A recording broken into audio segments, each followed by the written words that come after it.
বাথরুমে 5 ঘন্টা লুকিয়েছিলেন ওবায়দুল কাদের।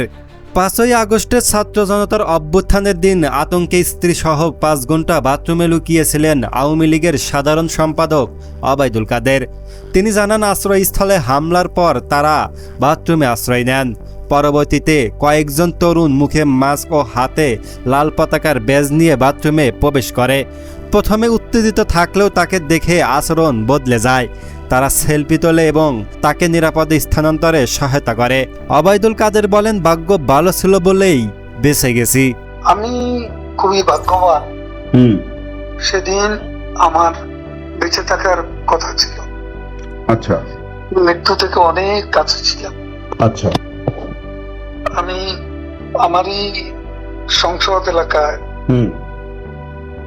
আমার নিজের বাসাকে এড়িয়ে পার্শ্ববর্তী আর একটা বাসায় আশ্রয় নিয়েছিলাম। বেশ। তখন চার দিক থেকে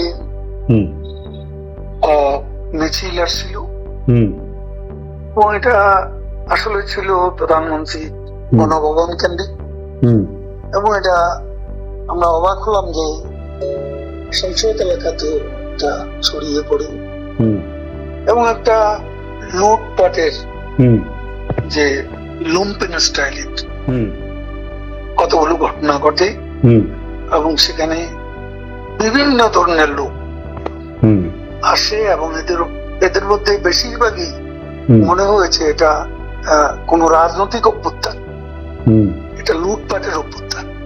না, একটা কথা জিজ্ঞাসা করি, সে তো আমরা তখন সেটা দেখলাম এবং মাননীয় প্রধানমন্ত্রীকেও যে বাসাতে ছিলাম তারা সে বাসাতেও হামলা করে। আচ্ছা, তারা জানতো না যে সেখানে আমি আছি। আচ্ছা, আমার বাসায় তারা লুটপাট করেছে, কিন্তু যে বাসায় আমি গিয়ে আশ্রয় নিলাম সেখানে তারা হামলা করবে এটা আমি ভাবতাম। কিন্তু সেখানেও দেখলাম যে অনেক লোকজন ঢুকে পড়ে এবং তারা ভাঙচুর লুটপাট করতে থাকে।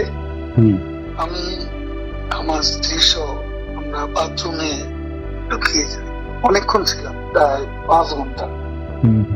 তারপর একটা পর্যায়ে এরা তো ওই বাথরুমের ভিতর সেখানেও কমোড, বেসিন এগুলো তো লুটপাট করেছে সত্যি। সেগুলোর লোভে প্রথমত তাদেরকে আমার ওয়াইফ সে বাথরুমের মুখে দাঁড়িয়ে বারবার বলছিল যে আমি অসুস্থ, এ কথা বলে তাদের ফিরিয়ে দিচ্ছে। তো একটা পর্যায়ে তারা এই বাথরুমে যেগুলো আছে সেগুলো লুট করার জন্য জোরপূর্বক প্রবেশের হুমকি দেয়।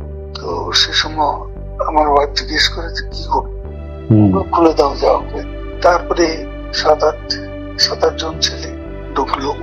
তার খুবই আক্রমণাত্মক দৃষ্টিভঙ্গি, মনোভঙ্গি নিয়ে। তখন হঠাৎ তারা আমার দিকে তাকায়, আমার দিকে তাকিয়ে ন্যাচে চলে গেল, আপনি জাননি কেন? আমি কিছু বলছিলাম। এই ছেলেদের মধ্যে কি ভাবে উদয় হয়েছে জানি না, তারা আমাকে বলে আমরা ছবি তুল। তারপর আমার ছবি তুলতে শুরু করলো, সেলফি নিচ্ছিল, ছবি তুলেছিল। এরা ছাত্ররা অনেকে আমাকে চেনত। কি কারণে তারা তখন আক্রমণাত্মক যে মনোভাবটা ছিল সেটা নিয়ে এসে শীতল হয়ে গেল। তারা ঠান্ডা মাজাজে তখন কথা বলছিল। আচ্ছা, এদের মধ্যে আবার এক পর্যায়ে একটা গ্রুপ তারা চেয়েছিল আমাকে রাস্তায় সেনাবাহিনী হাতে তুলে দিতে। কেউ কেউ আবার এটাও চেয়েছিল যে জনতার হাতে তুলে দিতে।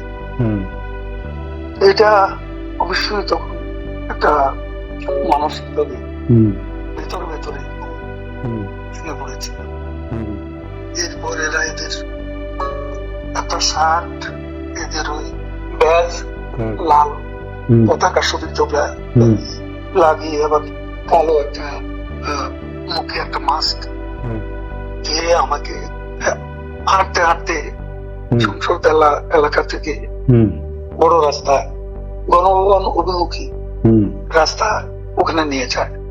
ওখানে নিয়ে হঠাৎ করে কোত্থেকে একটা ট্যাক্সি আসে, একটা ইজি বাইক।